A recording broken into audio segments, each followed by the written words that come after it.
নমস্কার, আমি খাস কৌশিক। 92.7 বিগ এফএম এ সোমবার থেকে শনিবার সকাল 7টা থেকে 11টা থাকি আপনার সঙ্গে নিয়ে খাস আড্ডা।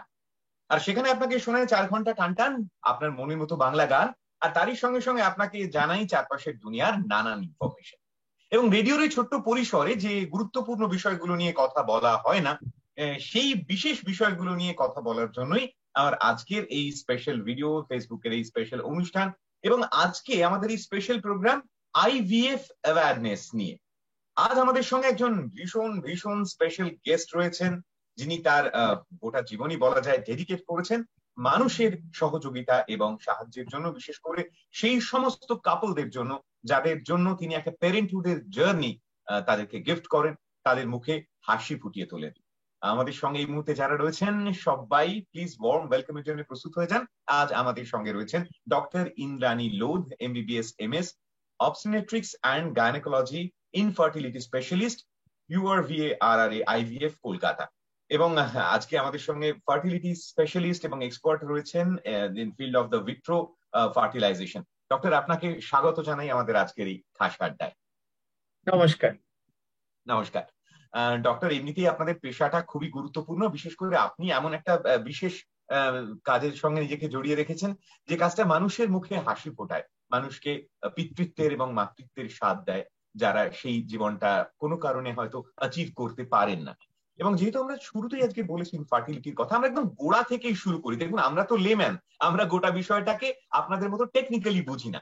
তো আমি যদি একদম শুরুতেই বলি যে এই ইনফার্টিলিটি ব্যাপারটা কি এবং সেটা বিভিন্ন কাপলের মধ্যে বা দম্পতির মধ্যে কতটা কমন, এটা যদি কমন ম্যানদের জন্য একটু বলেন। নমস্কার, আমি ডক্টর ইন্দ্রাণী লোধ, উর্বরা আইভিএফ এর কর্ণধার। ইনফার্টিলিটিকে বাংলায় বন্ধ্যাত্ব বলে থাকি আমরা। বন্ধ্যাত্ব কিন্তু একটা অত্যন্ত কমন একটা ফেনোমেনন এবং এটা আদি কাল থেকেই আমাদের মধ্যে রয়েছে।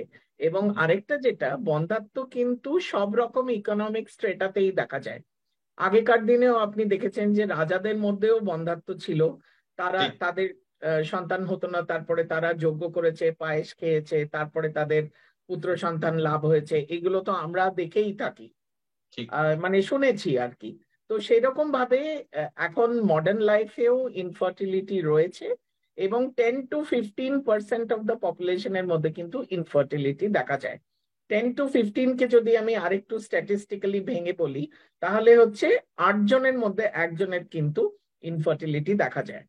এবং এই ইনফার্টিলিটির ডেফিনিশন হচ্ছে যে কোনো কাপল যদি 1 বছর ট্রাই করার পরেও যদি তাদের প্রেগনেন্সি না আসে, আর ফিমেলের যদি 35 বছরের ওপরে হয়, তাহলে আর 1 বছর আমরা ওয়েট করি না, তাহলে আমরা মাত্র 6 মাস ওয়েট করি।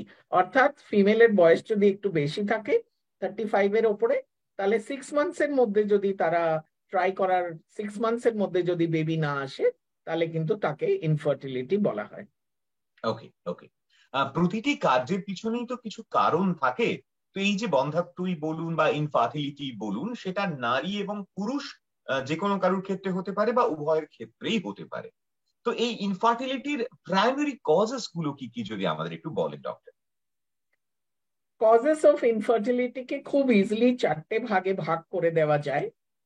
4টে ভাগ মানে, আমি যদি একটা পাই চার্ট নিই 100%, তাহলে 25%-এ দেখা যাবে যে মেল পার্টনার অর্থাৎ পুরুষের প্রবলেম, 25%-এ দেখা যাবে যে ফিমেল পার্টনার অর্থাৎ স্ত্রীর প্রবলেম, পুরুষ ঠিক আছে। 25%-এ দেখা যাবে কম্বাইন্ড প্রবলেম, অর্থাৎ পুরুষেরও একটু প্রবলেম আছে, স্ত্রীরও একটু প্রবলেম আছে। আর 25% হচ্ছে আনএক্সপ্লেইনড, যেখানে আমরা সব রকম টেস্ট করার পরেও পুরুষ অথবা স্ত্রী কারোরই কোনো প্রবলেম আমরা দেখতে পাচ্ছি না, কিন্তু অ্যাট দ্য সেম টাইম ওদের ইনফার্টিলিটির প্রবলেমও রয়ে গেছে। তো এটা খুব simple, male factor 25%, female factor 25%, combined 25%, আর 25% হচ্ছে আনএক্সপ্লেইনড। ওকে, আপনাদের মতো ডক্টররা যখন আছেন তখন ভরসা হারানোর কোনো কারণ নেই। আমরা সম্পূর্ণ নিশ্চিত ভাবে চোখ বুজে ভরসা করতে পারি এই ধরনের ক্রাইসিস যারা ফেস করছেন, স্পেশালি তারা। তো এক্ষেত্রে ডেফিনেটলি যে কোনো রোগের তো একটা ট্রিটমেন্ট দরকার হয়। এটাকে যদি আমরা ধরে নিই যে একটা সমস্যা বা শারীরিক অসুবিধা, নিশ্চয়ই তার ট্রিটমেন্ট অপশনস আছে। সেইগুলো কি যদি একটু বলেন আমাদের। হ্যাঁ, ফার্স্ট হচ্ছে ইনফার্টিলিটিকে আগে একটা কন্ডিশন ভাবা হতো, কিন্তু রিসেন্টলি ডব্লিউএইচও ইনফার্টিলিটিকে একটা ডিজিজের তকমা দিয়েছে। বলেছে যে ইনফার্টিলিটি কোনো অভিশাপ নয়, এটা কোনো কার্স নয়, এটা কোনো পূর্বজন্মের পাপের ফল নয়। এটা আর 5টা রোগ যেরকম ভাবে হয় ডিজিজ হয়, এটাকেও একটা ডিজিজের তকমা দেওয়া হয়েছে। এই সবের জন্য কি হয়েছে, অনেক পাবলিক অ্যাওয়ারনেস বেড়েছে। আমরা চাই যে যারা ইনফার্টিলিটিতে ভুগছেন তারা এগিয়ে আসুন, এবং আমাদের কাছে নানা রকম ট্রিটমেন্ট অপশন আছে। ট্রিটমেন্ট অপশন ওষুধপত্র দিয়ে হতে পারে, ওষুধপত্রের সাথে ইনজেকশন কম্বাইন করে হতে পারে, অথবা অ্যাসিস্টেড রিপ্রোডাক্টিভ টেকনিক বা এআরটি হতে পারে। এআরটির আবার দুটো পার্ট আছে, একটা হচ্ছে আইইউআই যেটা খুব সিম্পল, আর একটা হচ্ছে আইভিএফ অথবা টেস্ট টিউব বেবি। এইভাবেই কিন্তু ইনফার্টিলিটি ট্রিটমেন্ট গুলোকে আমরা ভাগ করে থাকি। ওকে, আপনি কথা প্রসঙ্গে আইভিএফ এর কথা বললেন, আমরা এই টার্মটা প্রায় শুনি, সঙ্গে শুনি এআরটি, মানে এরকম নানা রকম জায়গা নানা রকম টার্ম আমাদের সামনে আসে। তো আমাদের মতো লেম্যানদের জন্য এই ব্যাপারটা যদি একটু বলেন যে এই ভিট্রো ফার্টিলাইজেশন তার প্রসেসটা কি, বা এআরটি ব্যাপারটা কি আসলে। যেই প্রেগনেন্সি গুলো নিজে নিজে হয়ে যাচ্ছে সেগুলোর তো কোনো সমস্যাই নেই, এবং ওগুলোকে নিয়ে আমাদের কোনো প্রবলেমও নেই। কিন্তু যারা ধরুন নিজেরা নিজেরা প্রেগনেন্ট হতে পারছে না, তাদের কিন্তু এআরটি অথবা অ্যাসিস্টেড রিপ্রোডাক্টিভ টেকনিকের সাহায্য নিতে হতে পারে। অ্যাসিস্টেড রিপ্রোডাক্টিভ টেকনিক মানে হচ্ছে যে আমরা আহ পুরুষ থেকে শুক্রাণু আর স্ত্রীর থেকে ডিম্বাণু, এটা বডির বাইরে কালেক্ট করে নিচ্ছি। In vitro fertilization, in vitro fertilization এটা একটা ল্যাটিন ওয়ার্ড, যেটাতে ভিট্রো মানে হচ্ছে গ্লাস, অর্থাৎ ফার্টিলাইজেশন অর্থাৎ এই যে ডিম্বাণু আর শুক্রাণুর যে মিলন, এটা বডির ভেতরে না হয়ে গ্লাসে হচ্ছে, একটা টেস্ট টিউবের মধ্যে হচ্ছে বা পেট্রি ডিশের মধ্যে হচ্ছে। তখন এটার নাম হচ্ছে ইন ভিট্রো ফার্টিলাইজেশন অথবা আইভিএফ অথবা টেস্ট টিউব বেবি। অ্যাকচুয়ালি কিন্তু ফার্টিলাইজেশনটা একটা ফ্ল্যাট গ্লাস ডিশে হয়, তার নাম পেট্রি ডিশ, কিন্তু যে ফ্লুইডটা ওটা কালেক্ট করা হয় টেস্ট টিউবের মধ্যে, সেই জন্য এটার নামটা টেস্ট টিউব বেবি হয়ে গেছে। কিন্তু ফার্টিলাইজেশনটা কিন্তু টেস্ট টিউবের ভেতরে হয় না, ফার্টিলাইজেশনটা হয় একটা গোল পেট্রি ডিশের মধ্যে। এটা একটা দারুণ মিথ বাস্টার হলো ডক্টর। আমারও ধারণা ছিল যে সেই প্রাচীনকালে নলজাতকের মতো ব্যাপারটা একটা টেস্ট টিউবের মধ্যেই হয়তো হয়। আমি জানলাম যে এটা আসলে একটা পেট্রি ডিশের মধ্যে। শুধু ফ্লুইড কালেকশনটা টেস্ট টিউবের মধ্যে হয়, সেই জন্য এটার নাম হয়তো টেস্ট টিউব বেবি দেয়া হয়েছে। ওকে ডক্টর, যে কোনো ব্যাপারেই তো আমরা সাফল্যের নিরিখে সবকিছু বিচার করি, আমাদের সময়টাও তো সেই রকম। তো এই আইভিএফ এর সময় অনেক সময় শোনা যায় যে চারপাশের মানুষজন বলেন যে ও সাকসেস রেট খুব একটা বেশি নয়, ইত্যাদি ইত্যাদি। কিন্তু আবার আমরা যারা ধরুন সত্যি সত্যি যে সমস্ত দম্পতি এই পদ্ধতিতে সন্তান পেয়েছেন তাদের ক্ষেত্রে তো সাফল্য দেখি। তো এই সাকসেস রেটটা আইভিএফ এর ক্ষেত্রে কেমন, এবং কি কি ফ্যাক্টর আসলে এই চান্সেস অফ সাকসেসকে ইনফ্লুয়েন্স করে? Very good question. এত রিসার্চের পরেও অ্যাকচুয়ালি আইভিএফ যে টেকনোলজিটা এখনো অত পুরনো নয়। 25 জুলাই 1978 লুই জয় ব্রাউনের জন্ম হয়েছিল ইংল্যান্ডে। সে হচ্ছে পৃথিবীর প্রথম নলজাতক শিশু, অর্থাৎ ফার্স্ট আইভিএফ বেবি। এই লুই ব্রাউনের বয়স এখন 47 বছর। সুতরাং এই টেকনোলজিটাও এই পুরো পৃথিবীর বুকে মাত্র 47 বছর পুরনো।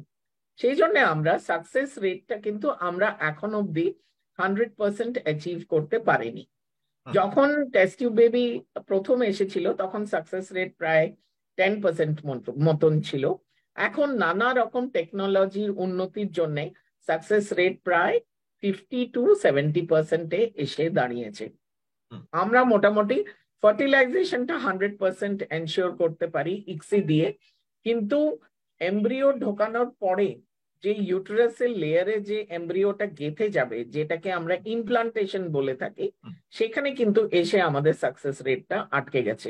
ওই ইমপ্লান্টেশন করতে গিয়ে যে কি কোডিং বা ডিকোডিং বা কি কেমিক্যাল ট্রান্সফার হচ্ছে, কি এক্সাক্ট কেমিক্যাল রিয়াকশন হচ্ছে, সেটা আমরা এখনো ডিকোড করতে পারিনি।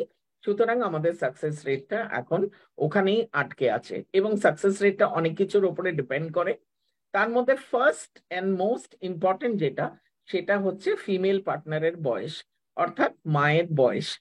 35-এর নিচে যদি বয়স হয় তাহলে সাকসেস রেট অনেক বেটার, কিন্তু 35-এর ওপরে যত বয়স হতে থাকে, 35 to 50, আস্তে আস্তে কিন্তু আইভিএফ এর সাকসেস রেটও কমতে থাকে।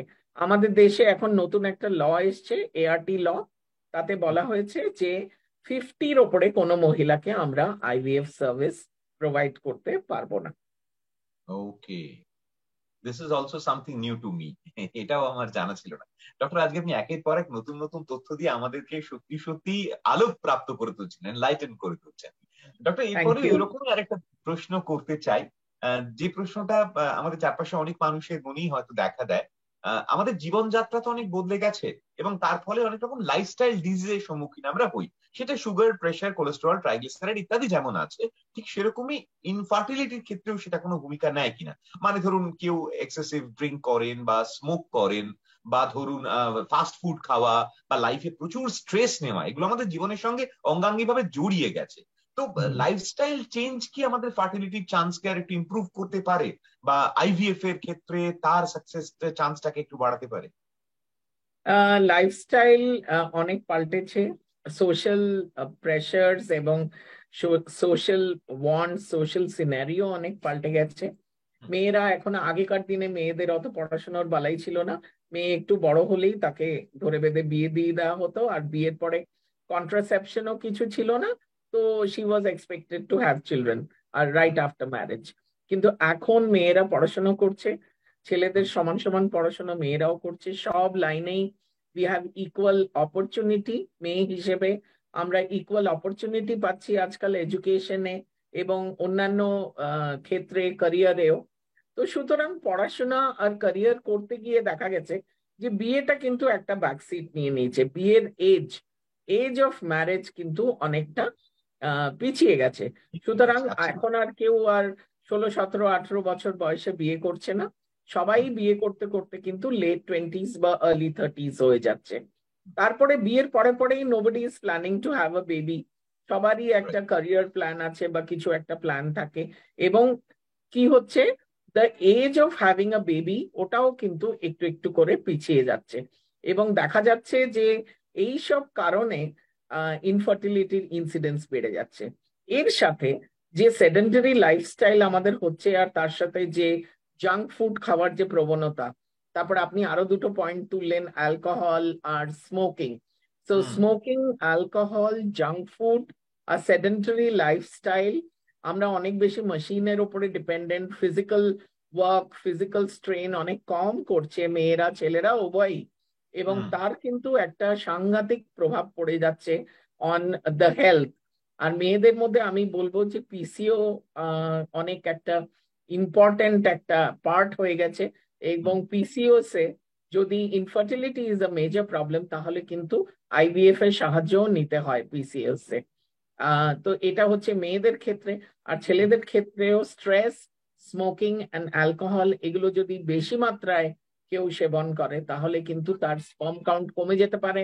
শুধু কাউন্টই না, কোয়ালিটিও খারাপ হয়ে যেতে পারে, এবং তার জন্য কিন্তু তার মেল ইনফার্টিলিটি দেখা যেতে পারে।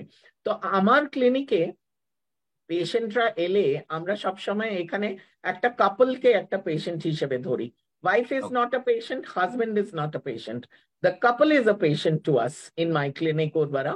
তো এখানে আমরা ফার্স্টেই কিন্তু ওদেরকে লাইফস্টাইল মডিফিকেশন এবং সাইকোলজিক্যাল কাউন্সিলিং এর ওপরে সাংঘাতিক আমি জোর দিই, এবং ওদেরকে বলি যে যতক্ষণ না এটা ঠিক করছো, শুধু কিন্তু ডিম্বাণু আর শুক্রাণুর কোয়ান্টিটি দেখলে হবে না, আমাকে কোয়ালিটিটাও দেখতে হবে। আর যে বাচ্চাটা তৈরি হবে সেটা কিন্তু তোমাদেরই বাচ্চা, and that has to be a high quality individual. কোয়ালিটিটা খুব ইম্পর্টেন্ট, এবং তার জন্য কিন্তু lifestyle modification is one of the main things যার উপরে আমি স্ট্রেস দিয়ে থাকি। আমাদের সঙ্গে আজকে যারা এই অনুষ্ঠান দেখছেন এবং শুনছেন, তারা নিশ্চয়ই এই গুরুত্বপূর্ণ কথাগুলো মাথায় রাখবেন। জানি জীবনে অনেক রকম সমস্যা থাকে, অনেক রকম স্ট্রেস থাকে, চাপ থাকে, কিন্তু তারই মধ্যে নিজেদের লাইফস্টাইলটাকে একটু বেটার করতে হবে।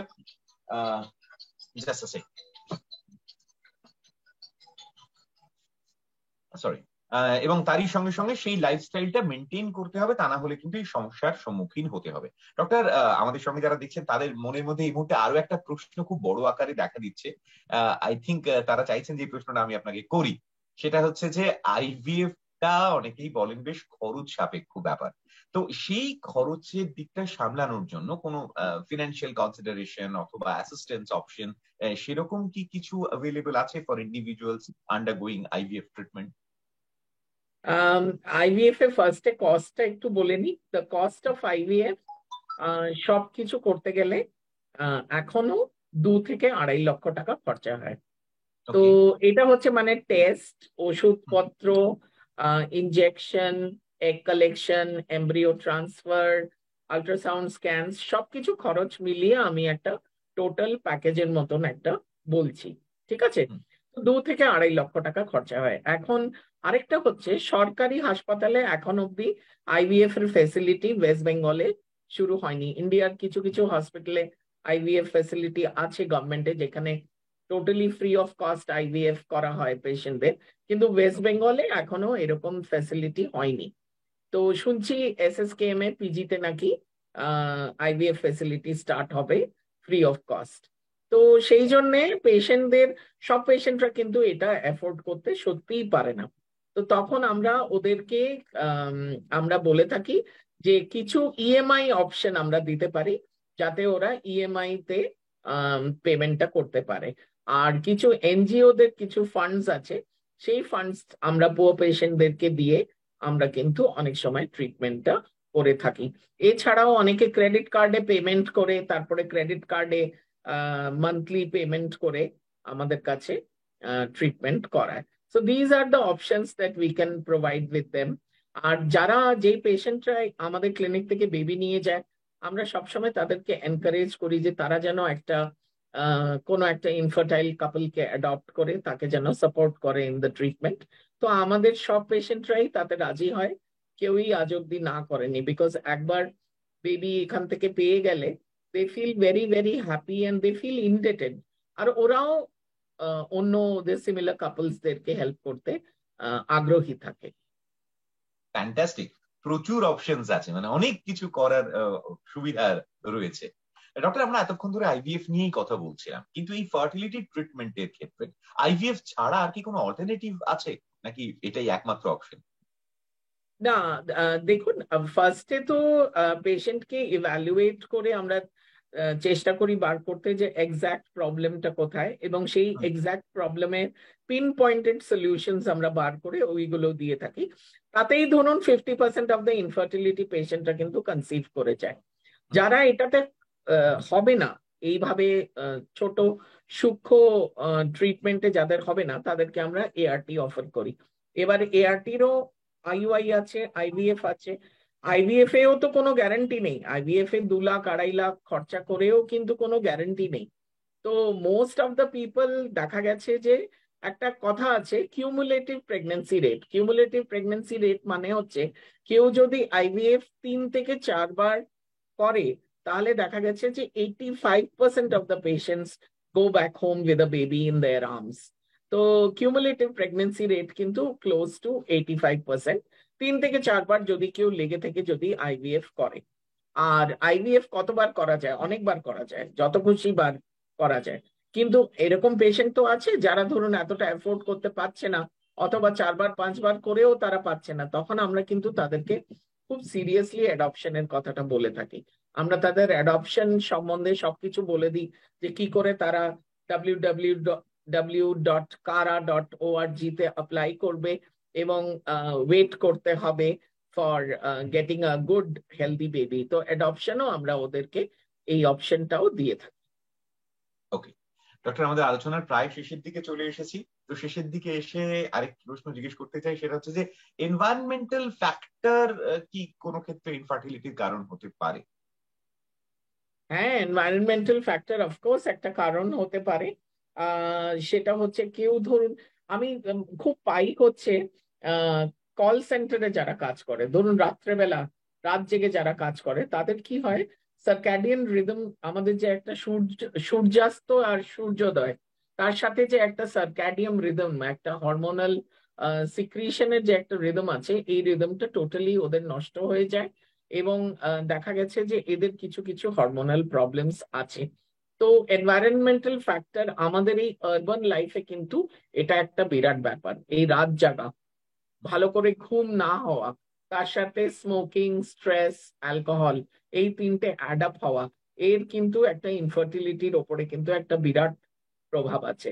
এছাড়াও পিসিওএস, জাঙ্ক ফুড খাওয়া, তাতেও পিসিওএস হয়ে যাওয়া। তো এইগুলো কিন্তু রেকটিফাই না করলে আইভিএফ এ সাকসেস পাওয়া কিন্তু মুশকিল।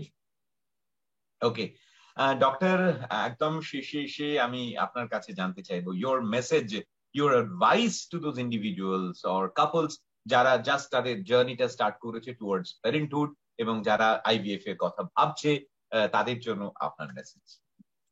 আমার মেসেজ হচ্ছে to all the couples who are trying for a baby, আপনারা প্লিজ 6 মাস থেকে 1 বছর নিজেরা ট্রাই করুন। করে যদি না হয় তাহলে কিন্তু আপনারা প্লিজ কোনো ফার্টিলিটি ক্লিনিকে আসুন, যারা ডেডিকেটেড ফার্টিলিটির চিকিৎসা করে এবং ইনফার্টাইল কাপলসদের ট্রিটমেন্ট করে। কারণ আমরা অনেক সময় দেখেছি যে এই ডাক্তার সেই ডাক্তার, তারপরে অ্যাস্ট্রোলজার, আয়ুর্বেদা, হোমিওপ্যাথি, এদের কাছে ঘোরাঘুরি করতে করতে ফাইল এত মোটা হয়ে গেল, হাজার হাজার লক্ষ লক্ষ টাকা খরচা হয়ে গেল, কিন্তু আসল কাজ কিন্তু হলো না। এবং আমাদের কাছে যখন তারা আইভিএফ করতে এলো, তখন আমরা দেখলাম যে ডিম্বাণুর সংখ্যা এত কমে গেছে মহিলার, যে এবার তাকে আমাকে ডোনার প্রোগ্রাম সাজেস্ট করতে হচ্ছে।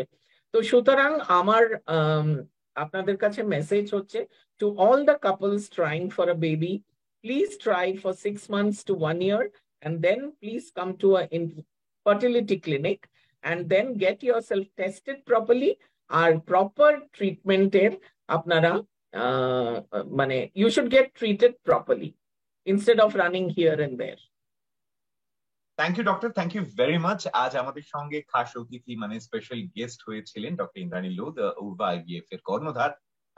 ডক্টর, আজকে আমাদের সঙ্গে আপনি জয়েন করলেন, আপনার এক্সপার্টাইজ আমাদের সঙ্গে শেয়ার করলেন, আইভিএফ এর ব্যাপারে প্রচুর ইনসাইট দিলেন, প্রচুর মিথ যেগুলো আমাদের মনের মধ্যে প্রচলিত ধারণা ছিল সেখান থেকে বার করে আনলেন, নতুন নতুন তথ্য আমাদেরকে জানালেন। এবং সত্যি সত্যি আপনার এই যে dedication to helping couples and individuals on their journey towards parenthood is truly truly inspiring. Thank you doctor, এত ব্যস্ততার মধ্যে আমাদের সময় দেওয়ার জন্য। Thank you, Kaushik, and I think you should know that I'm a big fan of yours. Thank you so much. Fingers crossed, doctor. Thank you. আমি আজকে আপনার ফ্যান হয়ে গেলাম doctor. You have a fan in me. Thank you, thank you. আর আপনাদের বলবো যে যারা আমাদের সঙ্গে আজকের এই অনুষ্ঠান দেখছেন এবং শুনছেন, অ্যাকচুয়ালি মিরাকেলস হ্যাপেন, আর আজকের দিনে দাঁড়িয়ে it's all about hope and happiness. So আনন্দে থাকুন, হাসতে থাকুন, বিশ্বাস করুন, ভরসা রাখুন এবং ভালোবাসা ছড়িয়ে দিন মানুষের মধ্যে। Hashtag start your journey, this initiative is brought to you by Bharat serums and vaccines. আজকের মতো আমি খাস কৌশিক বিদায় নেব, সামনের অন্য কোনো একদিন অন্য কোনো বিষয় নিয়ে হাজির হয়ে যাব আপনার সামনে। বিদায় নেওয়ার আগে সবসময় মতোই বলবো, ভালো থাকুন, ভালো রাখুন, সুরে থাকুন, ভালোবাসায় থাকুন। আর আমাদের ডক্টর ইন্দ্রাণীর মতো এইরকম মানুষজন যখন আমাদের সঙ্গে আছেন, তখন ওই ভরসা, বিশ্বাস, আনন্দ আর ভালোবাসাটুকু নিজের মধ্যে আঁকড়ে রাখুন। Thank you, thank you.